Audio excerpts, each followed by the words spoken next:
defesa do trabalho de conclusão de curso da Natália, com o título da Mulher para Mulher, o papel feminino na revista O Cruzeiro. Eu inicio agradecendo às professoras Cida e Virgínia por terem aceito o nosso convite para ler o trabalho da Natália, por trazer as suas contribuições, e tu tens 15 minutos, então. Eu vou apagar aqui que eu acho que fica melhor. Primeiramente, boa tarde. Quero agradecer novamente a presença da banca e de todos os presentes. Então, meu trabalho da Mulher para Mulher, o papel feminino na revista Cruzeiro. O meu tema é tentar descobrir quais os papéis femininos construídos ou consolidados pela revista Cruzeiro, em especial na coluna da Mulher para Mulher. Então, passando rapidamente pelo problema e pelos objetivos, meu problema é tentar descobrir como a mulher é representada pela revista Cruzeiro, em especial nessa coluna. Então, nosso objetivo geral era analisar 11 colunas da revista no período compreendido entre 1950 e 1960, pois o meu recorte é a década de 50. Meus objetivos específicos, então, era analisar quantitativamente e qualitativamente quais os temas mais frequentes nesse espaço e compreender quais os papéis eram atribuídos à mulher na instituição. Então, para o referencial teórico, nós nos utilizamos dos estudos culturais, em especial a entrada dos estudos feministas nos estudos culturais, que a partir disso, as identidades e os papéis atribuídos pela mídia à mulher começaram a ser problematizados. Então, nós apresentamos uma série de trabalhos, né, que discutiam o papel feminino no âmbito doméstico e da família, e começa a ser questionada também porque as representações simbólicas dos produtos culturais são baseados em construções e fantasias masculinas e não femininas, né? No entanto, o trabalho da Janice Winch, que também é Sexuality for Sale, introduz a ideia de que ao comprar um produto cultural, uma revista, o leitor também adquire a posição ofertada, seja de mulher ideal, de mãe, de esposa, enfim. Mas nós também acreditamos que a comunicação é um processo de integração, então há uma negociação entre a mensagem e o receptor, e como diz a Skosteg, os veículos de massa são, junto a outras instituições como a família, o Estado e a Igreja, uma das formas de construção dessa consciência feminina ou de rejeição da cultura de um determinado momento. Outro conceito importante na nossa análise é o Estatuto Pedagógico da Mídia, preconizado pela Fischer, mas também estudado pelo Morin, que entende que estuda as desigualdades femininas no âmbito das práticas sociais, mas que entende a imprensa, o papel da imprensa na construção do imaginário social e na transmissão de valores. Então, os meios de comunicação integrariam os processos educacionais, né? Então, a Buitoni também aponta que o caráter mais neutro da imprensa feminina, em especial por não ser tão atrelada à atualidade, aos critérios de noticiabilidade como o jornalismo diário, por exemplo, eles legitimariam a difusão desses valores que influenciam a formação da consciência feminina. Então, a imprensa se configura nesse modelo conselheiro, em que, além das informações passadas, ela também incute uma série de conselhos e incitamentos sobre o comportamento da mulher, enfim, de como deve ser a sua conduta. Quanto aos nossos processos metodológicos, nós nos utilizamos da análise de conteúdo para acreditar que ela possibilita que nós analisemos quantitativamente e qualitativamente os temas, né, mais presentes na revista, e a partir disso possamos inferir qual é o modelo construído nesse espaço. Nós tentamos construir uma amostra representativa da década, né? Então nós utilizamos uma coluna de cada mês de ano, janeiro de 51, fevereiro de 51 e assim por diante. Mapeamos todos os textos, porque dentro de uma coluna existia mais de um texto, no total totalizando 61 textos. Procedemos à leitura exaustiva desses textos para tentar identificar quais os temas centrais e seus subtemas nesse espaço. Então, a nossa categorização foi feita por gêneros jornalísticos e temas. Obviamente, encontramos gêneros jornalísticos opinativos por se tratar de uma coluna, então foram carta, crônica e comentários, gêneros encontrados, e os temas que a coluna da Mulher para Mulher abordava. Nós concluímos que a principal grande temática da coluna da Mulher para Mulher era casamento. Então, só que nós percebemos que dentro dos textos que versavam sobre casamento, eles também falavam sobre outros assuntos relacionados ao casamento. Então, nós fizemos uma categorização também dos subtemas. Então, a nossa análise quantitativa se dá por analisarmos os textos de casamento, que era a temática mais frequente, e a qualitativa porque nós vamos analisar em profundidade esses subtemas.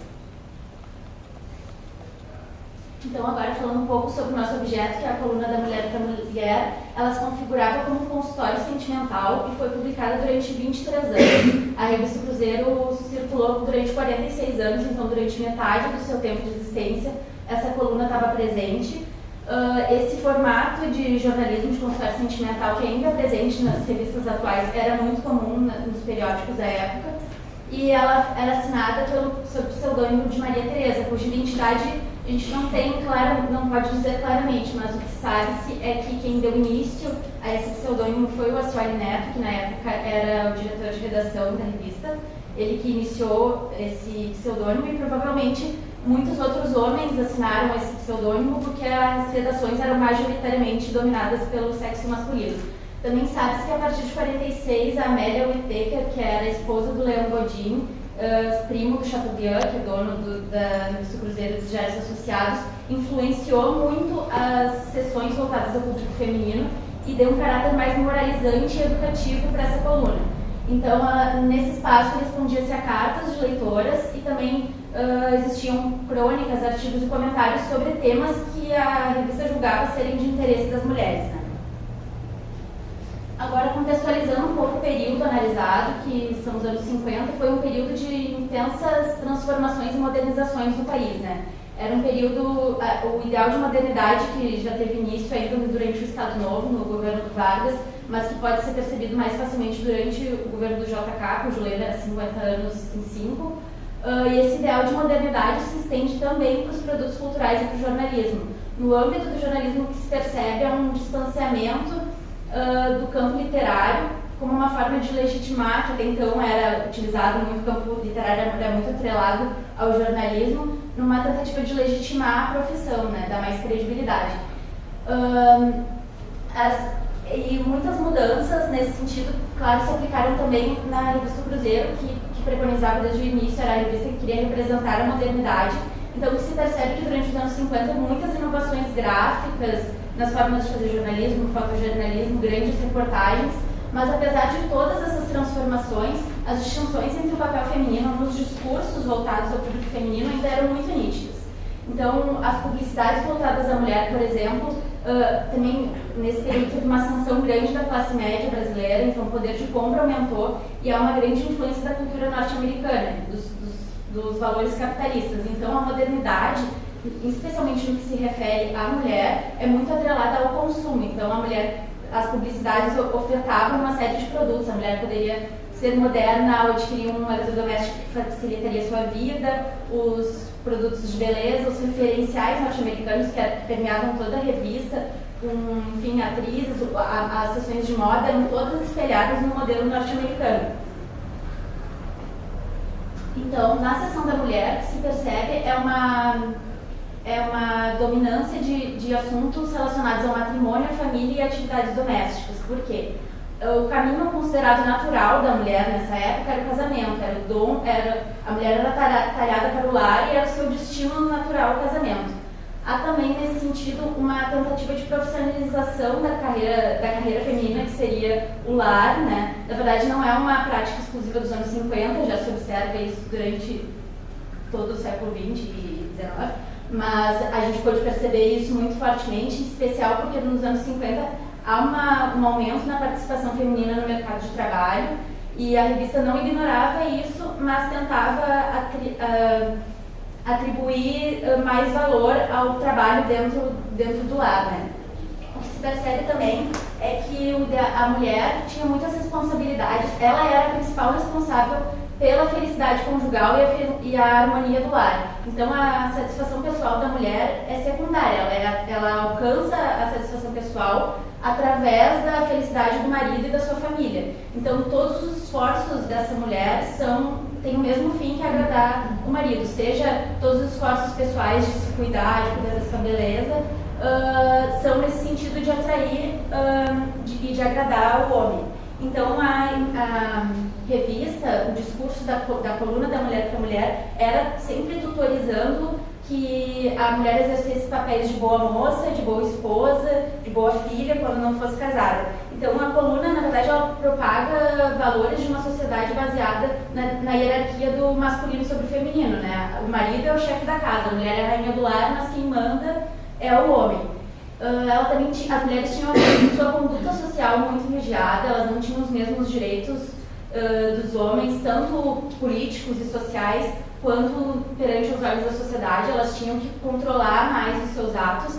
As mulheres não deveriam agir de acordo com a sua consciência ou com a sua vontade, se isso significasse infringir alguns valores morais ou desestabilizar a harmonia do lar, né? Então, na verdade, no âmbito público também, nota-se, mesmo com alguma participação das mulheres no mercado de trabalho, as mulheres sempre atuavam em papéis coadjuvantes, de assistentes. O personagem principal da sociedade era o homem e a mulher era coadjuvante, né? No que se refere à mulher e trabalho, que nós analisamos na nossa pesquisa, nota-se que a mulher que prefere a revista, ela não ignora as mulheres que trabalham fora de casa ou que têm essa ambição ou essa vocação, mas o que nota é que a mulher que quer ter uma carreira profissional é tratada como exceção. Então, ou a mulher, e é uma opção ou outra, ou a mulher fica no lar, né, dedica-se à família, ou ela trabalha. As duas opções são praticamente inconciliáveis, assim. Então, nota-se que ok, a mulher pode trabalhar, mas ela é considerada uma exceção, porque o caminho natural da mulher é casar e ter filhos, né? Então, isso também a gente vê uma legitimação do caráter conselheiro da liderança feminina, né? Em especial nos consultórios sentimentais. Na verdade, a Maria Teresa, o pseudônimo da Maria Teresa, orientava as mulheres para que elas seguissem os papéis tradicionais da sociedade. Então, né, a revista e a coluna, por consequência, perpetuava esses modelos sociais tradicionais, e enquanto nos anos 50 apenas o modelo tradicional de vida e de família, ou seja, a mulher casar e ter filhos, era considerado normal, hoje em dia a gente encontra uma correspondência talvez no papel da supermulher, que é a mulher que deve conciliar a carreira, os filhos, a família e ainda manter um corpo perfeito. Então, como eu já falei antes, o ideal de modernidade na revista Cruzeiro estava presente apenas nos padrões de consumo oferecidos a essas mulheres ou nas inovações gráficas. Os papéis sociais permaneciam tradicionais sem alterações, né? O que a gente também acha de semelhanças com as revistas atuais, uma homogeneidade de assuntos, como acontece muito frequentemente nas revistas atuais, né? A imprensa, os jornalistas pressupõem que aqueles são os interesses das mulheres, e a doutrina da beleza e do consumo, que a gente identificou muito fortemente na década de 50, permanece até hoje, assim como o caráter pedagógico da mídia. Muito obrigada. Obrigada, Natália. Bem, tem preferência? Começar? Deixa melhor você daqui? Acho que sim. Vamos começar? Então, professora Virgínia, por favor.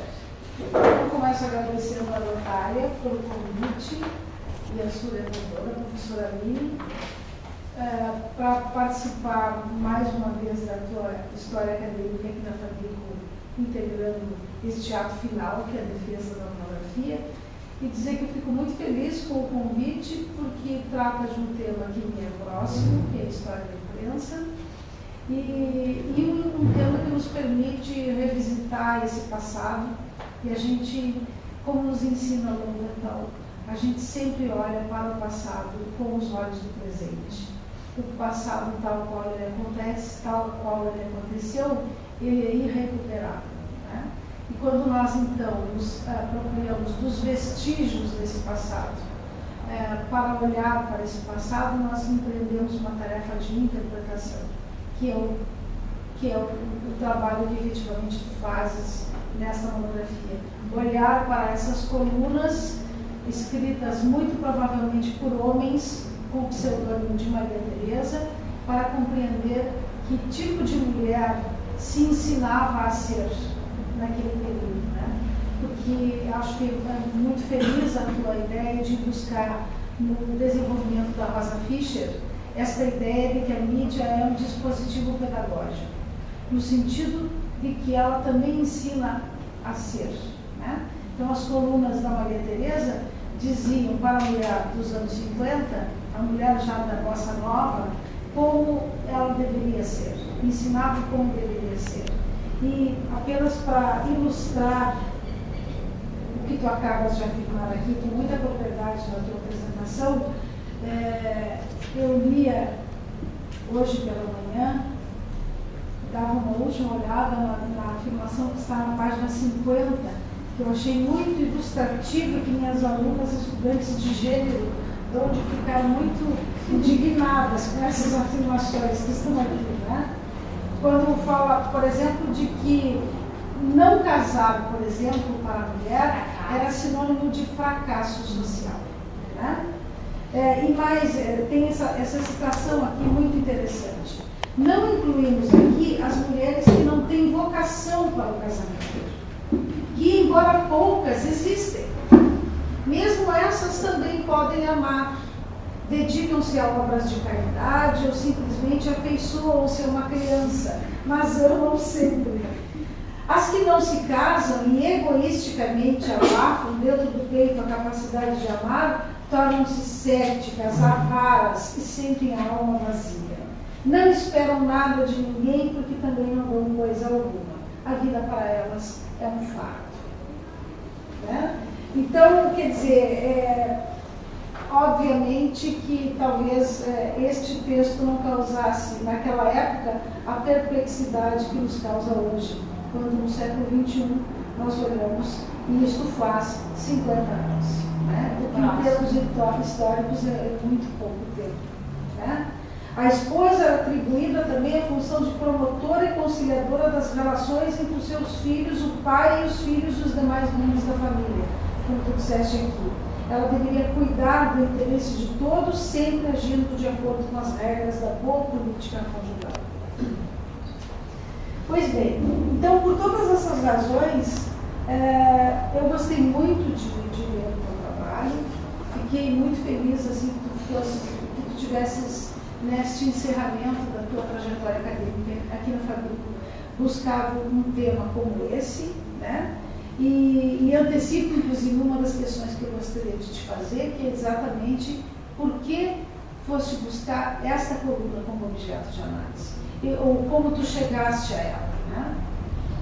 Bom, também acho que trata de uma revista, a Revista Cruzeiro, que foi um marco na história da imprensa brasileira, especialmente se inserida no contexto dos anos 20, ou da que nós poderíamos chamar de imprensa da Belle Époque, né? Muitos veículos foram criados nesse período, especialmente no Rio de Janeiro, que era uma cidade que vivia as reformas do período do Rio civiliza-se, né? Quando se abriram enormes avenidas, como hoje a Avenida Rio Branco, quando se destruiu o Morro do Castelo e se expurgou do centro da cidade os pobres e os seus cortiços, né, que foram para o morro.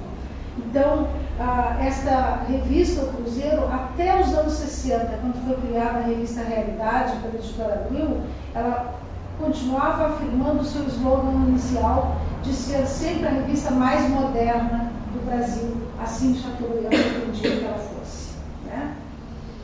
Bom, então, para cumprir o meu papel aqui como avaliadora, eu só quero pontuar algumas questões que eu achei um pouco falta, assim, que poderia, quem sabe até para a versão final, quem sabe se seria possível um melhor desenvolvimento, né?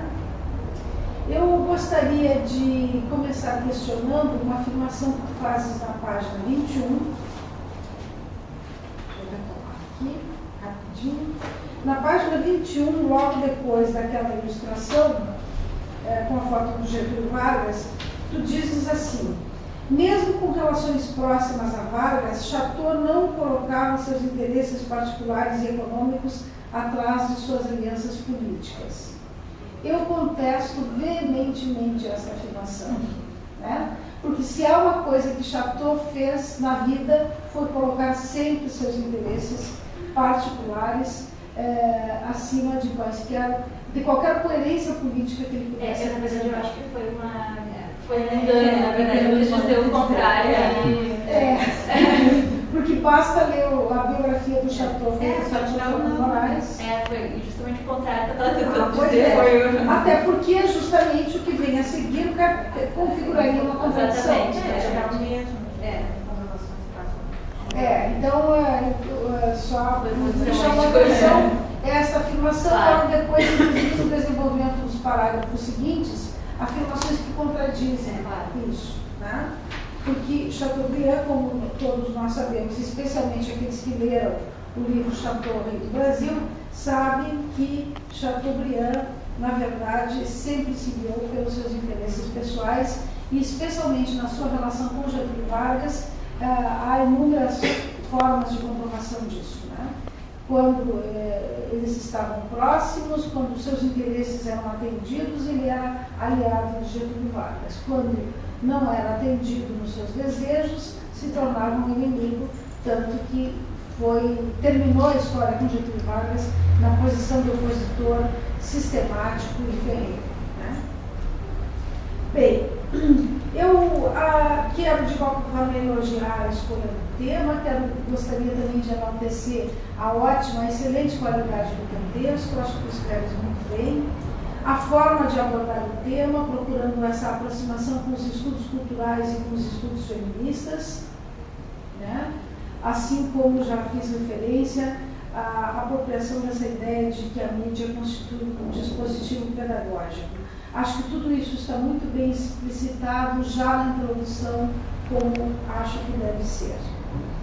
Entretanto, Natália, eu acho que a seção 2.3, não anotei agora aqui na página, deixa eu só achar aqui a seção antes da página 22. A seção 2.3, o veículo a serviço de Chateaubriand. Eu confesso que eu achei essa sessão ela seria muito importante, né? Porque trata justamente do quanto a revista O Cruzeiro esteve subordinada aos interesses políticos, econômicos e particulares, enfim, do Chateaubriand, mas acho que a sessão ficou pequena. 2.3, na verdade, eu acho que poderia ter desenvolvido um pouco mais, né? Ampliado mais essa questão de que a revista, situado mais a revista no contexto das emissoras e dos jornais, do conglomerado, enfim, formado pelos diários e emissoras associados. Achei que ficou um pouco pequena. Da mesma forma, o item 2.41, na página 22, quando tu fala do Brasil nos anos 50, 50 anos em cima, né? Esta é a década que tu elegeste como a década para analisar essas colunas. Esta é uma década plenamente justificável na tua pesquisa, porque é o período áureo da revista Cruzeiro, né? O período que ela tem as maiores tiragens e que ela circula, inclusive, por toda a América Latina, inclusive com edições em espanhol. Então, acho que está plenamente justificável a escolha dos anos 50. Mas, justamente por isso, eu acho que precisava ter desenvolvido um pouco mais o que acontecia no Brasil nesses anos 50, especialmente na imprensa.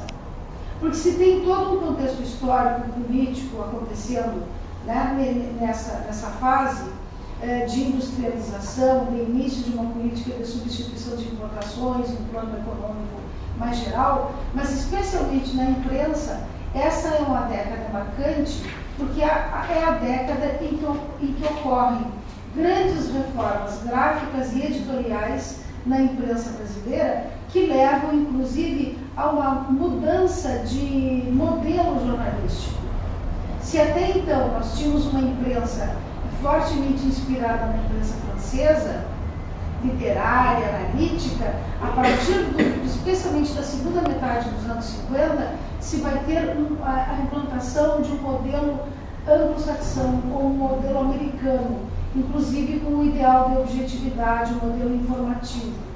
E eu acho que era talvez importante falar sobre todas essas mudanças que estavam ocorrendo nesse período e são mudanças, inclusive, que nos legam o jornalismo que se tem hoje, o jornalismo contemporâneo.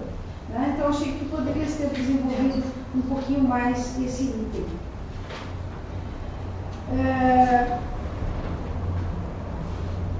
E depois, na página 26, quando fala sobre o declínio do Império do Chateaubriand, da mesma forma, ficou muito pequeno. Poderia ter problematizado mais. Inclusive, tem um parágrafo só, essa seção. Porque o declínio da revista O Cruzeiro, assim como de todos os veículos pertencentes ao Assis Chateaubriand, estão ligados à sua morte, né? E ao destino que ele deu à sua herança. Né? À medida que ele fica doente, que ele se torna tetraplégico, que ele é obrigado a se afastar da direção desses veículos, ele os entrega a pessoas de sua confiança. E depois ele deixa em testamento grande parte do seu patrimônio para esses funcionários de confiança, que vão formar um condomínio para administrar as empresas a partir daí. Eu acho que um parágrafo só para tratar do declínio desses veículos é muito pouco. Né? Teria que ter desenvolvido um pouquinho mais. Bom, especificamente em relação à análise, eu gostei da análise de uma maneira geral, né? Acho que fosse feliz na escolha das categorias e tudo mais, mas eu senti falta de um quadro com o número de ocorrências, ou seja, com a frequência com que cada uma das categorias analisadas apareceu nas colunas. Né? Então eu gostaria agora, nesse momento da audição, que tu falasses um pouquinho sobre como tu chegaste a estas categorias, né? E da mesma forma eu não percebi. Bom, sim, era basicamente isso. Senti falta de quadros que apontassem para essa ocorrência e que tu explicasses um pouco mais como tu chegaste a essas categorias, que depois, na análise qualitativa, tu desenvolves bem. Basicamente, são essas as questões que eu trago para este momento. Eu agradeço mais uma vez. Quanto à tua primeira pergunta da motivação e como eu cheguei à coluna, na verdade, como tu bem falaste, a revista Cruzeiro sempre me chamou a atenção pela sua representatividade, né? Em especial, a década escolhida foi muito em função da importância que isso tem para o veículo. Quando eu conversei com a Aline, porque eu sabia que eu queria, já tinha conversado com a Cida, que eu queria fazer alguma coisa sobre identidade feminina e me chamava a atenção as colunas da revista Cruzeiro. Quando eu fui para o Museu Hipólito olhar todas as revistas, todas as sessões, essa imediatamente me chamou a atenção, porque embora as outras fossem todas muito parecidas com dicas de moda ou de culinária, etc., como eram as outras colunas, eu percebi na primeira leitura os valores gritantes, como as citações aqui, que continham nessa coluna. E depois, pensando e refletindo, inclusive eu introduzi o caráter pedagógico da mídia, porque, na verdade, quando a primeira olhada, né, a primeira impressão é de que absurdo isso tudo, mas tem que tentar se deslocar o olhar e pensar que eram outras leitoras em outro contexto, inclusive muitas mulheres, como a Amélia ou Whittaker, defendiam esse modelo feminino tradicional. Né? Então, eu percebi que muitas desses mecanismos de tutorização da mídia ainda estão presentes hoje em dia. Então, eu achei que era muito importante estudar como que isso aconteceu nos anos 50. Eu achei que, ao estudar isso, tornaria a leitura dos periódicos, das revistas atuais, muito mais crítica, né? Porque a gente conseguiria perceber alguns mecanismos, alguns dizeres que não são tão visíveis, que não são explícitos, né? Então, foi assim que eu cheguei à escolha do objeto em si.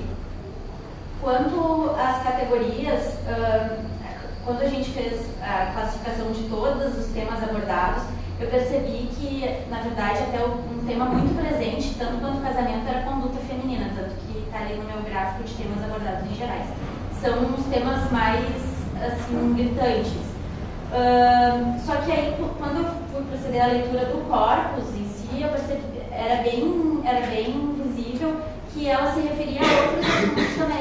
Então, inicialmente até a gente tinha colocado o trabalho como uma categoria qualitativa, porque seria uma exceção, mas na verdade todas as vezes que se falava em trabalho, se falava em casamento também, então não podia se dissociar da temática casamento. Então a gente percebeu que precisava fazer uma subtemas, né, subcategorias para explorar melhor a temática casamento. Na verdade foi uma escolha pessoal, assim, o nome, inclusive, das categorias, a Aline me questionou algumas vezes.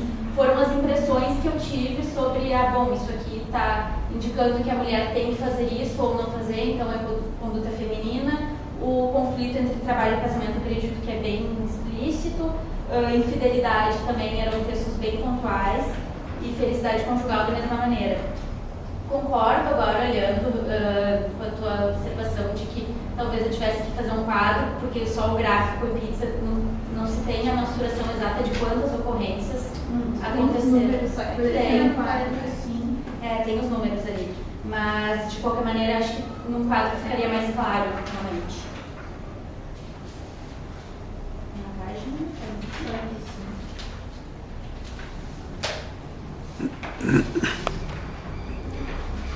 Na verdade, esse aqui é dos temas abordados não do corpus, na verdade, né? Da coluna geral. Que casamento tem 17 ocorrências e conduta feminina 13. Na verdade, eles são sempre bem próximos. Exatamente, nos subtemas. Eu acho até que eu coloco no texto corrido quantas ocorrências são, mas com certeza um quadro ficaria mais claro, assim como eu fiz os temas abordados.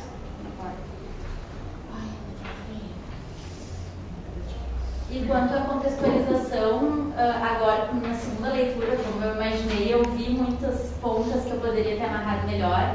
Como foi o primeiro capítulo que eu fiz, eu acho que eu não tinha tanta propriedade, não percebi o que era tão importante para o trabalho como um todo, assim. Concordo com a contextualização Eu acho, na verdade, que eu tive alguns problemas de organização. Eu até falei das inovações um pouco, bem menos do que deveria, talvez, das inovações no campo jornalístico, como eu tentei explicitar na apresentação, falando que teve essa influência norte-americana, né, do lead, da objetividade, mas acho que talvez eu tivesse que realmente encaixar ali junto com o contexto histórico para que a leitura ficasse mais fluida. Né? Então, professora Hilda, eu agradeço, né, como não poderia deixar de ser, o fato de estar aqui com vocês todas, lendo o trabalho. De alguma forma eu reitero todas as colocações da Virgínia, enfim, como é bom encontrar um trabalho que se dedica também a pensar, né, essas experiências anteriores. Claro, o nosso campo é muito marcado, né, pelo agora, pelas coisas que estão acontecendo nesse momento e infelizmente não é muito fácil encontrar trabalhos que se dediquem a revisitar experiências anteriores, textos, né, próximos, mas já com 50 anos, enfim, passados. E como a Virgínia falou, né, a leitura do passado é sempre uma experiência a partir do presente.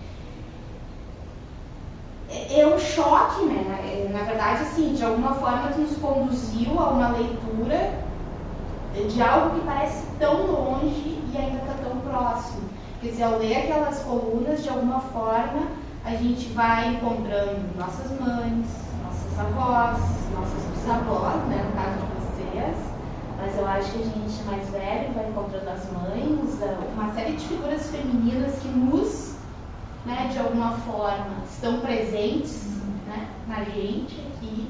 E é incrível, eu acho que essa hermenêutica é fantástica, né? Também para tentar compreender. E particularmente também eu te diria que o trabalho me toca muito por uma única questão. A minha tese de doutoramento é uma tese sobre essas mulheres.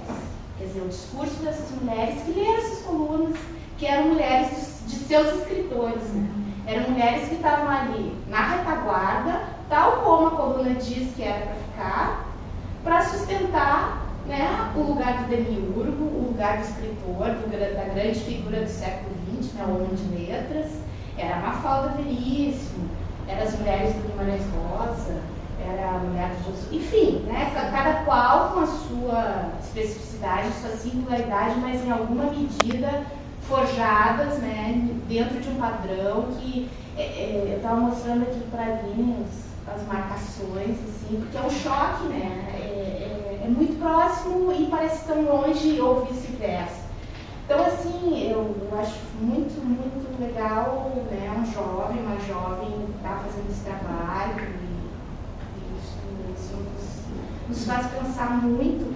E eu diria assim, ó, eu acho que essa finalização, quando tu pensa assim, poxa, hoje não é mais para ela ficar na retaguarda, é para ela ficar na super vanguarda, né, ocupando todos os papéis, mas tem uma única coisa, né, porque essa questão do casamento hoje até pode ser difusa, né, pode ter, pode não ter, mas ela, de qualquer forma, ela tem que ser muito forte, muito, né, muito super mulher, mas tem algo aí que é enfim, muito, que não mudou, que é a questão do consumo, né, é sempre para essa mulher consumidora, e acho que agora até no seu paroxismo, né, hoje, de consumidora, que essas colunas falam, que o jornalismo fala, que a coluna...